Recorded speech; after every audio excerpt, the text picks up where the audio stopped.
नमस्कार, मैं अरुण कुमार। आप देख रहे हैं डिबेट सेंटर। चुनावी नतीजों के बाद बंगाल का सियासी माहौल गर्मा गया है। विधानसभा चुनाव में टीएमसी की करारी शिकस्त के बाद पूर्व मुख्यमंत्री ममता बनर्जी ने चुनावी प्रक्रिया पर अब गंभीर सवाल खड़े कर दिए हैं। मंगलवार को प्रेस कॉन्फ्रेंस को संबोधित करते हुए ममता ने मुख्यमंत्री पद छोड़ने से इनकार कर दिया है और दावा किया है कि यह चुनावी परिणाम वास्तविक जनादेश नहीं बल्कि साजिश का नतीजा है। मतलब कि इस बयान के बाद बंगाल में घटनाएं, हिंसा की घटनाएं शुरू हो गई। नॉर्थ 24 परगना जिले के संदेशखाली स्थित बामन घेरी इलाके में मंगलवार रात गश्त कर रही पुलिस और केंद्रीय बलों पर हमला हुआ है। उपद्रवियों ने फायरिंग की जिसमें 5 सुरक्षाकर्मी घायल हो गए। इसी बीच 24 परगना जिले में न्यू टाउन के बलिगारी जगह पचुरिया इलाके में बीजेपी कार्यकर्ता की पीट कर हत्या कर दी गई है। क्या है पूरा मामला, देखिए एक रिपोर्ट।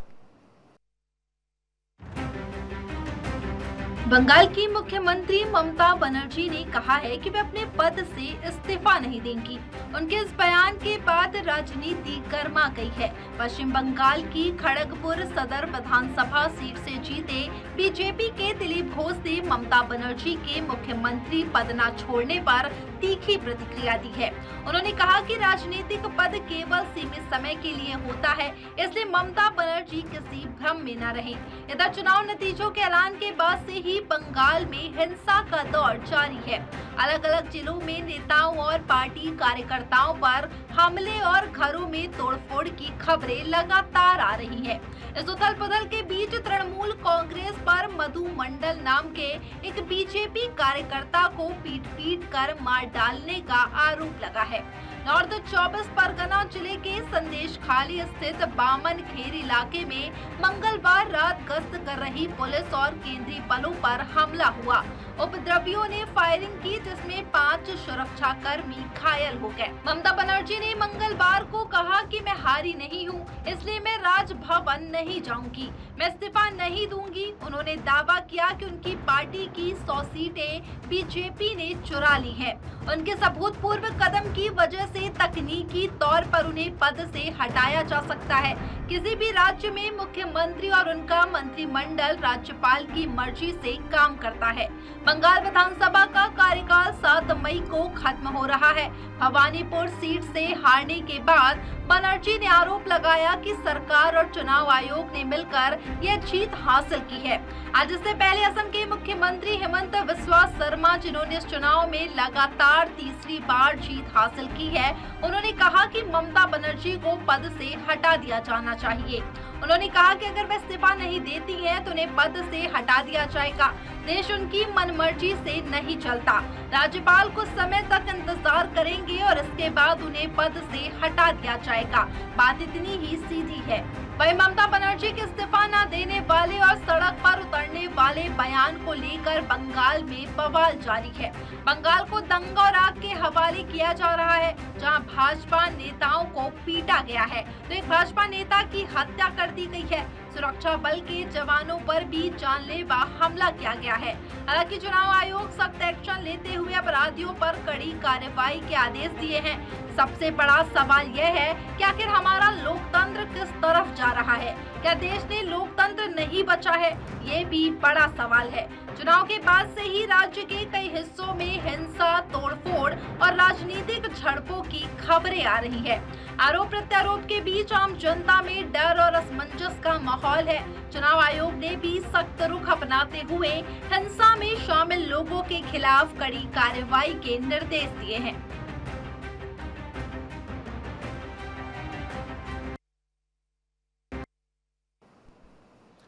तो बंगाल में आग, जनादेश पर अब सीधा सवाल उठ गया है। चूंकि जिस तरीके से बंगाल की स्थिति है, जैसे ही मुख्यमंत्री ममता बनर्जी ये कहती है कि मुख्यमंत्री की हम कुर्सी ही नहीं छोड़ेंगे, चुनाव आयोग पर ही धोखाधड़ी का आरोप लगा दिया। इसके बाद देर रात बंगाल जल उठा। बंगाल के कई एरिया में, कई क्षेत्रों में खूनी संघर्ष देखे हुए, यहां तक कि सुरक्षा बल के जवानों तक को मारपीट की गई, उनको भी मारा गया। वहीं एक बीजेपी नेता की पीट कर हत्या कर दी गई। बहरहाल इस पूरे मामले में हम बातचीत करेंगे। बातचीत करने के लिए हमारे साथ संजय जायसवाल जी हैं, स्टेट हेड हैं उत्तर प्रदेश के। आपका बहुत बहुत स्वागत है संजय भैया। विवेक श्रीवास्तव जी हैं बीजेपी नेता, आपका बहुत बहुत स्वागत है। और राकेश चौधरी जी हैं कांग्रेस से, आपका भी बहुत बहुत स्वागत है।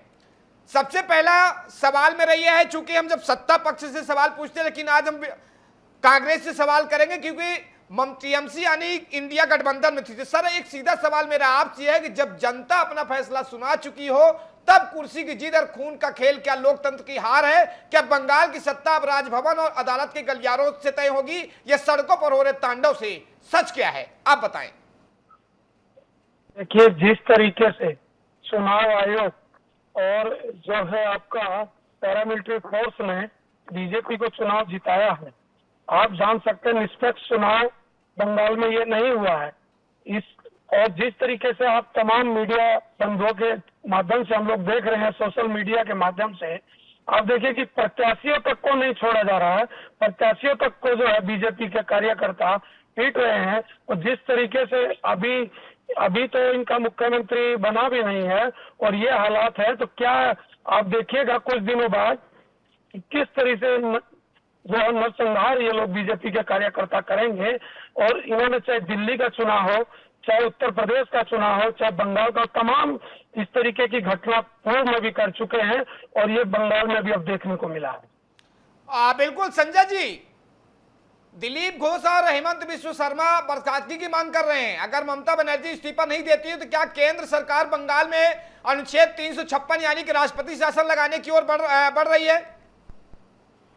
देखो अरुण जी, मैं आपको साफ साफ बता दूं कि ममता बनर्जी से पहले तो कुछ नहीं होने वाला है, क्योंकि 7 मई को इनका जो कार्यकाल है वो खत्म होने जा रहा है। और अगर जब इनका कार्यकाल जो पिछली सरकार का 7 मई को खत्म हो जाएगा तो ऑटोमेटिक इनका कार्यकाल खत्म हो जाएगा। अगर ये इस्तीफा नहीं देती है तो राज्यपाल सीधे राष्ट्रपति शासन की बात करें और राष्ट्रपति शासन लगाने के बाद सरकार ऑटोमेटिक भंग हो जाएगी। और उसके बाद 9 मई को जो है भारतीय जनता पार्टी अपना शपथ ग्रहण करने जा रही है और दूसरी सरकार भारतीय जनता पार्टी की आ जाएगी। इसमें कोई मतलब किसी प्रकार की दिक्कत वाली बात नहीं सामने है कि जो है अगर ये इस्तीफा नहीं देगी तो सरकार नहीं बनेगी। जी राकेश जी, भारत में चुनावी इतिहास में यह दुर्लभ है कि कोई मुख्यमंत्री हार के बावजूद राजभवन जाने से मना कर दे। क्या हम बड़े संवैधानिक गतिरोध की ओर बढ़ रहे हैं? देखिए, ये दुर्भाग्य है कि बीजेपी जिस तरीके की राजनीति कर रही है वो देश हित में नहीं है।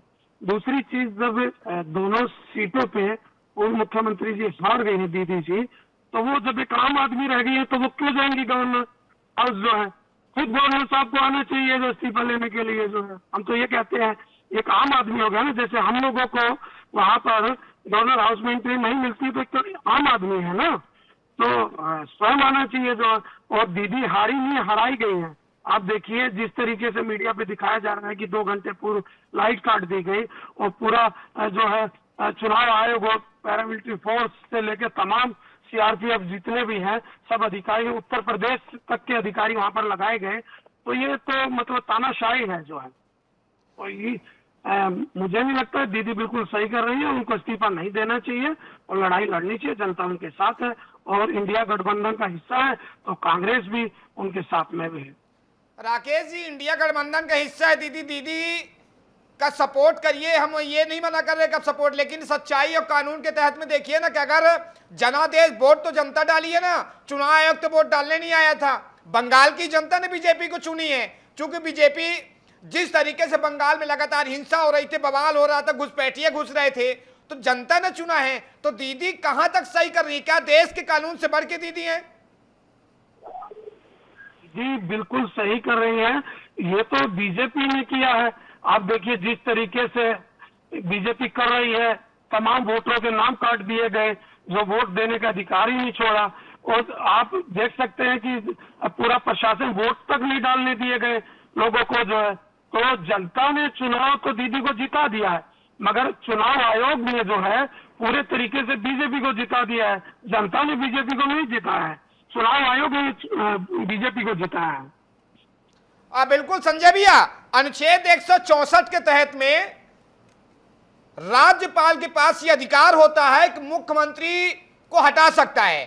मुख्यमंत्री राज्यपाल के अनुमोदन के अनुसार अगर राज्यपाल चाहे तो जब तक नया मुख्यमंत्री शपथ नहीं लेता किसी भी राज्य किसी भी स्टेट में, तो अनुच्छेद 164 के तहत मुख्यमंत्री का पद उतने दिन तक बने रहते, लेकिन अगर 9 तारीख को जो शपथ ग्रहण समारोह है, ममता बनर्जी बोल रही हैं कि हम इस्तीफा ही नहीं देंगे, तो राज्यपाल को क्या कुछ कदम उठाने चाहिए? देखिए, इसमें सीधी सी बात है कि राज्यपाल जो 7 मई को ममता बनर्जी की सरकार जो चुनकर आई थी, उसका कार्यकाल भी खत्म हो जाएगा। जब कार्यकाल का समय भी पूरा हो चुका है तो उसके बाद कोई औचित्य नहीं बनता है कि वो अपने पद पर बैठेंगे। और दूसरी चीज है कि अगर फिर भी वो इस्तीफा नहीं देती तो राज्यपाल के पास अधिकार होते हैं, राष्ट्रपति से बात करेंगे और उसके बाद सीधे वो राष्ट्रपति शासन के लिए अप्लाई करेंगे कि अब राष्ट्रपति शासन लगना चाहिए। और राष्ट्रपति शासन जैसे ही लगता है वैसे ही सरकार भंग मान ली जाती है। और जब सरकार एक बार भंग हो जाएगी तो उसके बाद दोबारा जो है जो सरकार जो चुन के आए हैं, जो भारतीय जनता पार्टी 205 सीटें लेके आई है, उसको सबसे पहले न्योता दिया जाएगा कि आप अपनी सरकार बनाइए। और उसके बाद 9 तारीख को देखने को मिलेगा कि 9 तारीख को भारतीय जनता पार्टी शपथ ग्रहण कर रही है। जो तरीका है वो मानव के अनुसार यही है, बाकी जो होगा वो तो आने वाला समय देख लेंगे, सब कुछ सामने आएगा।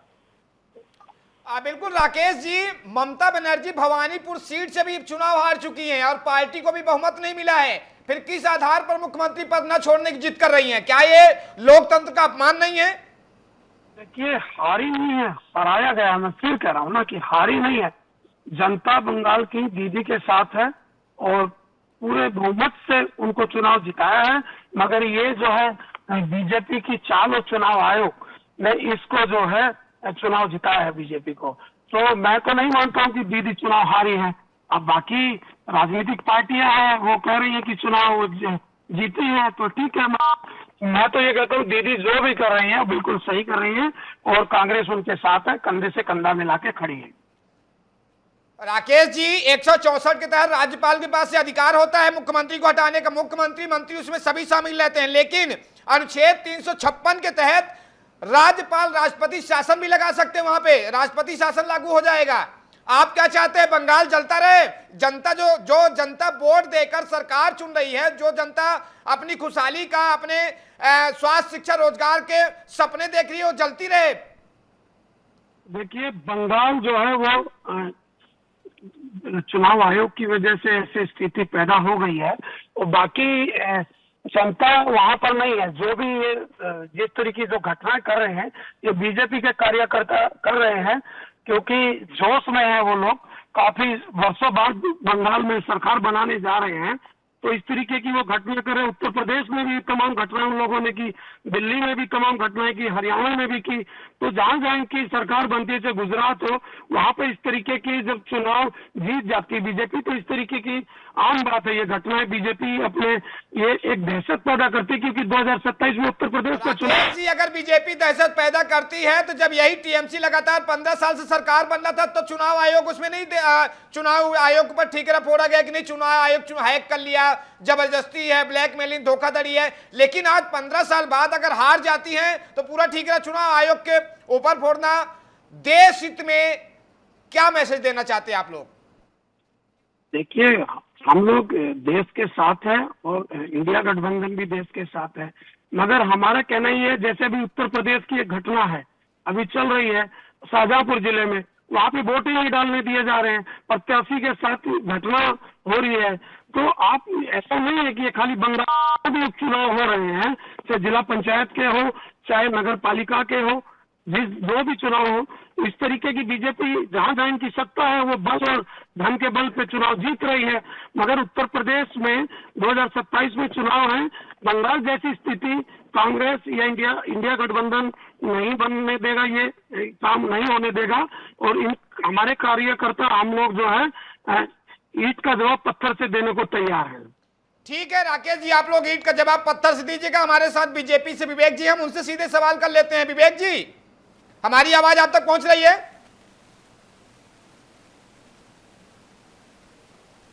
विवेक जी, आवाज आ रही है हमारी आपको? तो टेक्निकल प्रॉब्लम के चलते विवेक जी संपर्क नहीं हो पा रहा। हम सीधे संजय भाई के पास चलते हैं। संजय जी, टीएमसी का आरोप है कि केंद्रीय बलों और आयोग की मदद से परिणाम बदले गए हैं। आप इन गंभीर आरोपों का जो है किस तरीके से देखते हैं? देखिए, मैं आपको बताऊं कि ममता बनर्जी जो पश्चिम बंगाल की मुख्यमंत्री रही है, उन्होंने मुख्य चुनाव आयोग के ज्ञानेश कुमार के ऊपर सीधा सीधा आरोप लगाया है कि मैं हारी नहीं हूँ, मुझको हराया गया है।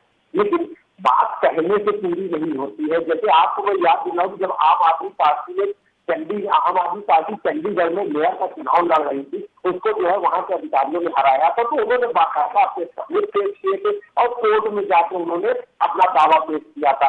अब आखिरी में सुप्रीम कोर्ट में उनको आम आदमी पार्टी के जो नेता खड़े थे मेयर के लिए, उनको जो है जीत घोषित की गई कि ये जीते। तो इसी तरह अगर ममता बनर्जी के पास अगर कोई ऐसे एविडेंस है कि उनको वो हारी नहीं, उनको हराया गया, तो सीधी सी बात है, उनको अपने एविडेंस रखने चाहिए।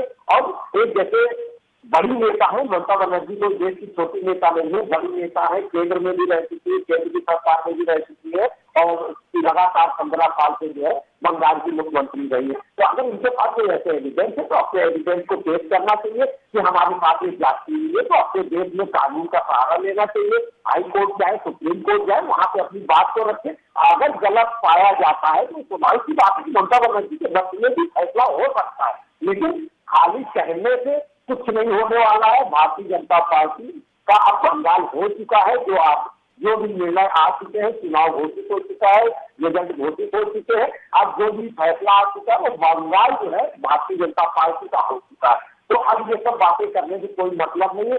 यही कहा जा सकता है कि ममता बनर्जी समय इतिहास से अपनी तरह की बयानबाजी करी। अगर इसके पीछे की कोई कड़वी सच्चाई है तो उनको सामने रखना पड़ेगा, एविडेंस के साथ में रखना पड़ेगा कि हमारे साथ ये गलत हुआ है। तो ऐसा नहीं है कि खाली भारतीय जनता पार्टी ही सब कुछ देखती है। अपने देश में कोर्ट है, सुप्रीम कोर्ट है, जाना चाहिए, हाई कोर्ट जाए, सुप्रीम कोर्ट जाए, अपनी चीजों को रखे। तो जरूर अगर उनके साथ गलत हुआ है तो सीधी सी बात है, सही भी होना चाहिए।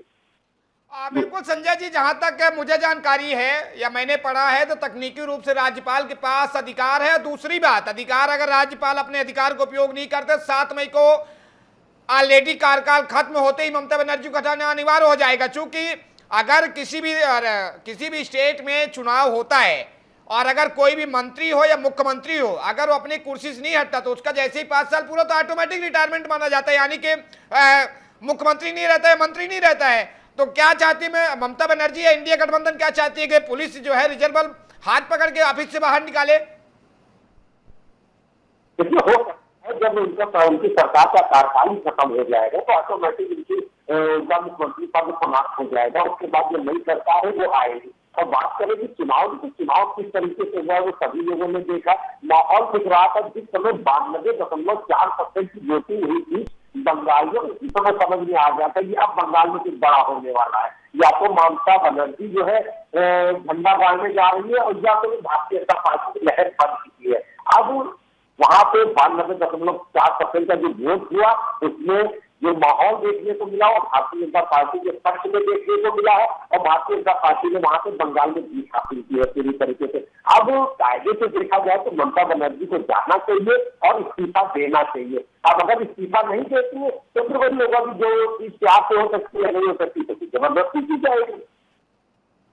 बिल्कुल विवेक जी, हमारी आवाज आ रही है आपको? विवेक जी, जिस तरीके से ममता बनर्जी इस्तीफा देने से इंकार कर रही है और जैसे ये बयान देती है इसके बाद बंगाल जल उठा है, क्या कुछ रणनीति तैयार कर रही है आप लोग बंगाल की जनता की सुरक्षा के लिए?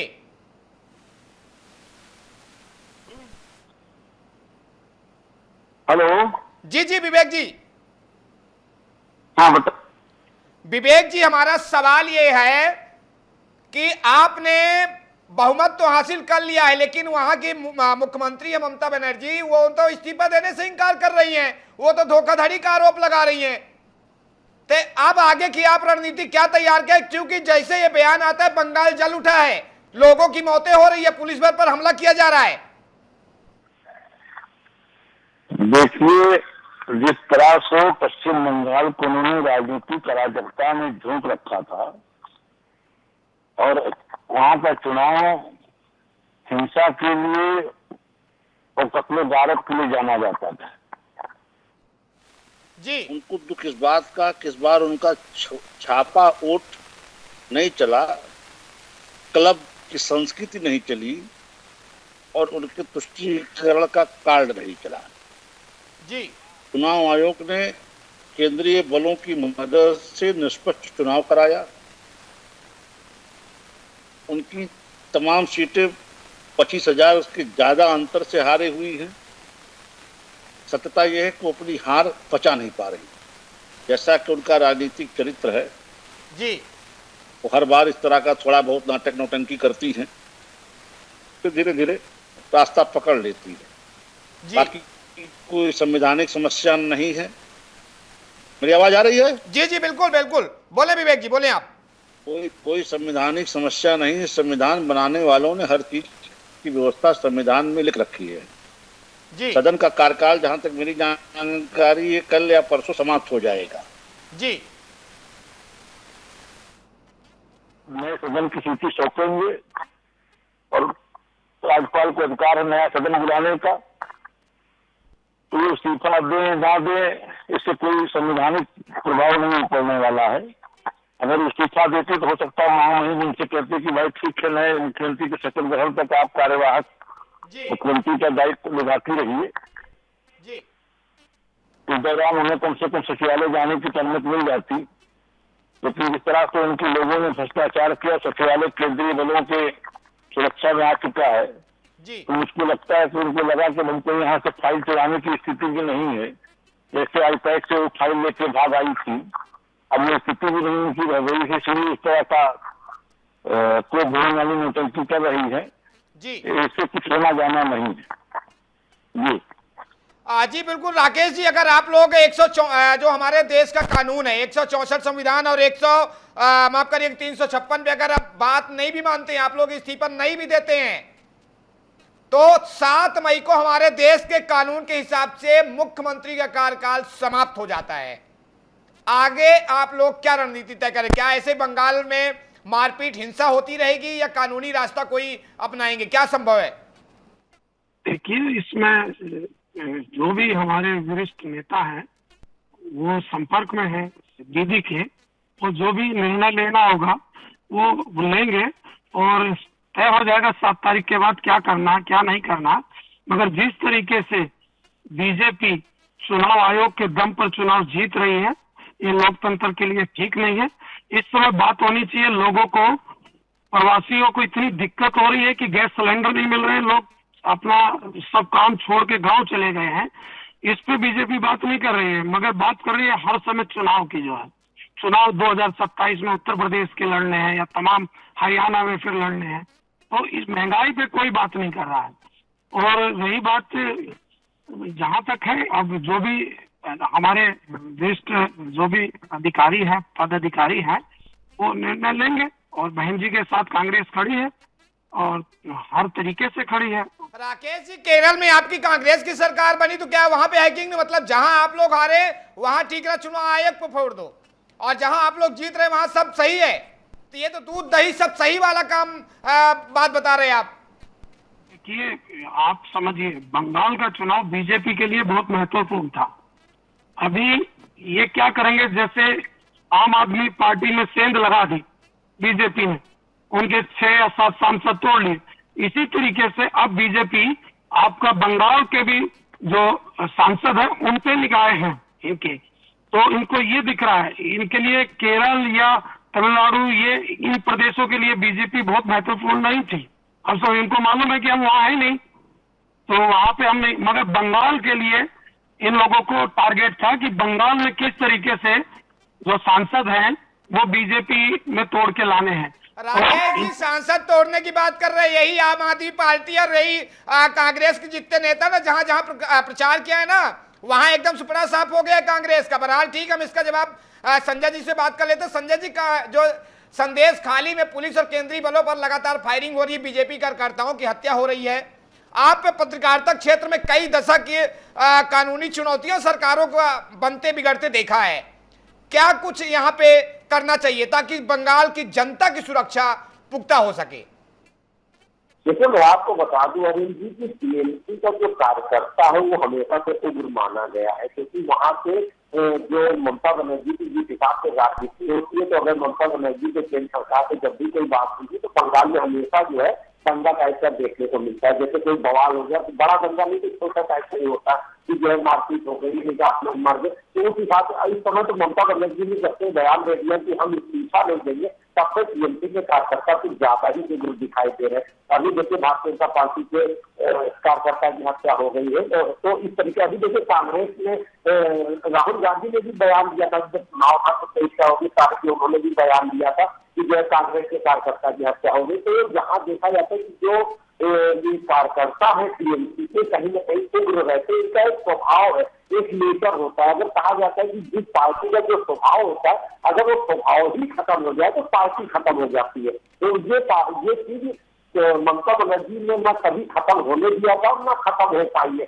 यही चीज देखने को मिल रही कि जो चुनाव हो गया, रिजल्ट आ गया, आधिकारिक घोषणा हो गई हर चीज की, उसके बाद भी टीएमसी के कार्यकर्ता जो है उग्रता लगातार दिखा रहे हैं। बिल्कुल, एक आखिरी सवाल विवेक जी से लेते हैं। विवेक जी, आयोग जो है अभी भी सक्रिय है, फिर भी आपके कार्यकर्ताओं की लगातार जांच जारी है। क्या आप केवल बयानबाजी कर रहे हैं या जमीनी स्तर पर अपने कार्यकर्ताओं की सुरक्षा सुनिश्चित करने के लिए कोई ठोस कदम उठा रहे हैं?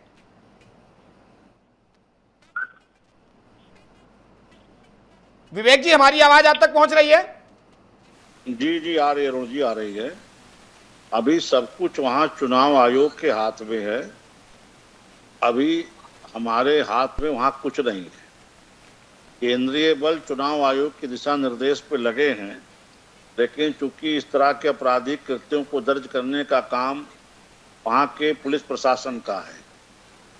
हम शपथ ग्रहण तक इंतजार कर रहे हैं। शपथ ग्रहण के बाद जब कानून व्यवस्था हमारे हाथ में आएगी तो एक एक अपराधियों को उनके ठिकाने तक पहुंचाने का काम हमारे अभी मुख्यमंत्री के नेतृत्व में वहां का पुलिस प्रशासन करेगा। जी, अभी संवैधानिक बाध्यताएं हैं, हमारे हाथ में वहां कुछ नहीं है। चुनाव आयोग के हाथ में वहां की सुरक्षा व्यवस्था है, लेकिन कानून व्यवस्था अभी भी स्टेट पुलिस के पास ही है। जी, और हम देख रहे हैं कि वहां की स्थानीय पुलिस, स्टेट पुलिस की क्या गतिविधियां हैं। जी, आगे इसी के आधार पे वहां भी कानून व्यवस्था के पेच कसे जाएंगे। जी, फिलहाल हमारी वहां के पुलिसिंग से सबसे यही डिमांड है कि किसी भी स्थिति में वहां कानून व्यवस्था का राज कायम करें। दीदी का समय समाप्त हो चुका है। जी, भारतीय जनता पार्टी में इस तरह की हीला हवाली, इस तरह की घटनाएं बर्दाश्त नहीं की जाती। भारतीय जनता पार्टी के नेता इन सब चीजों को जीरो टॉलरेंस की नीति के तहत देखते हैं। ऐसे घटनाओं के लिए हमारे शासन में कोई स्थान नहीं है। जी, इस पर कड़ी कार्रवाई की अपेक्षा करते हैं। जी बिल्कुल। संजय भाई, एक आखिरी सवाल आपसे लेते हैं क्योंकि टाइम की पाबंदी है। बंगाल में चुनाव के बाद हिंसा एक परंपरा जैसी बनती जा रही है, क्या अस्थायी समाधान इसका क्या हो सकता है? इसके लिए राजनीतिक दल कितने जिम्मेदार हैं?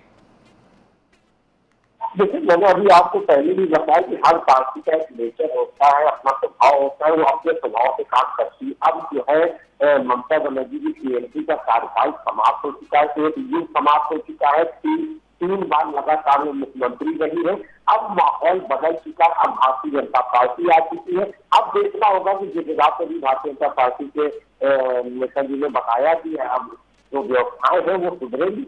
स्वभाव की बात है, सुधरेगी। कानून व्यवस्था पे हमेशा लगाम पकड़ मजबूत होनी चाहिए, और जिससे कि जो वहाँ की आम जनता उसके लिए जो डर के माहौल में जी रही है कि कभी भी किसी भी समय किसी भी गली में कुछ भी हो सकता है, तो ये जो डर का माहौल है ये खत्म होना चाहिए। जहाँ तक सही बात है कि अभी 9 मई को जब अभी शपथ ग्रहण हो जाएगा और सरकार की सत्ता बागडोर जो है भारतीय जनता पार्टी के हाथ में आ जाएगी, तो कहीं न कहीं देखा जाएगा कि बिल्कुल ये चीजें सामान्य होती नजर आएंगी। और पहले जो उन लोगों को बोल दिया गया है कि जब तक आप अपनी शांति व्यवस्था बनाए रखें और जो कानून की जो है जो धारा है उससे चलिए, वो कानून के हिसाब से जो है चीजों को शांति व्यवस्था बनाए रखें। जी, बिल्कुल शुक्रिया संजय जी, आपका भी शुक्रिया। विवेक जी, आपका भी शुक्रिया। और राकेश जी, आप तीनों का बहुत बहुत शुक्रिया। तो ममता ने मुख्यमंत्री पद छोड़ने से इंकार कर दिया है और दावा किया है कि चुनाव परिणाम वास्तविक जनादेश नहीं बल्कि साजिश का नतीजा है। ममता के इस बयान के बाद बंगाल में हिंसा की घटनाएं शुरू हो गई, जहां कई पुलिस वाले घायल हैं तो वहीं एक बीजेपी नेता की कार्यकर्ता की पीट कर हत्या कर दी गई है। डिबेट सेंटर में यही तक। आप देखते रहिए डी न्यूज़ प्लस। नमस्कार।